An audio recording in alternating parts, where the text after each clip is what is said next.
اپنے رب کی نعمتوں کا شکر ادا کرے. یہ ہم پر اس رب کی نعمت نہیں تو اور کیا ہے؟ یہ نعمت ہی ہے.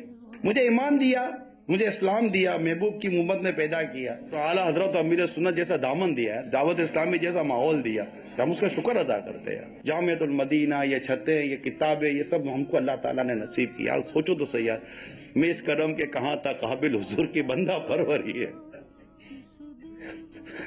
عطا کیا مجھ کو درد الفت، کہاں تھی یہ پرخطا کی قسم میں. یہ دورہ حدیث شریف بیٹھ کر آپ جیسے علماء میں بیان کروں گا. کسی کے آگے بخاری ہے تو کسی کے آگے مسلم ہے.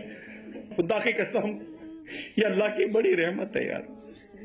کوئی جا کر پتہ نہیں کس غیر مسلموں کو، کن کافروں کو دیکھتا ہے دنیا کی دولت کمانے کے لیے. ارے نصیب والو، تم لوگ مفتی اور علماء کو دیکھتے ہو، آپ ان کو دیکھتے ہو جن کا دیکھنا عبادت ہے.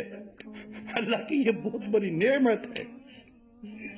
اللہ کا شکر ادا کرے. بس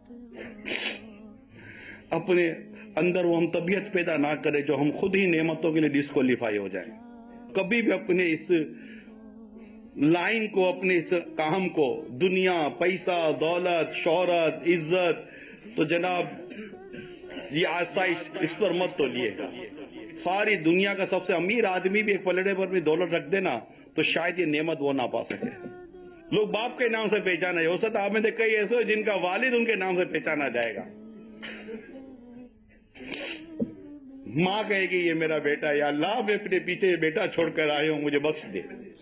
کیا پتہ آپ میں سے کئی ایسے بیٹے ہو جو اپنی ماں کی مغفرت کا سبب بن جائے. پڑھ لیں اور بس پڑھ کر خدمت دین میں لگ جائیں. مقصد ایک ہی لے لیں، یا اللہ تیرے پیارے حبیب کی امت کی خدمت کروں گا. بس ذہن میں زبان تمہارے لیے، بدن میں ہے جہاں تمہارے لیے، ہم آئے یہاں تمہارے لیے، اٹھے بھی وہاں تمہارے لیے.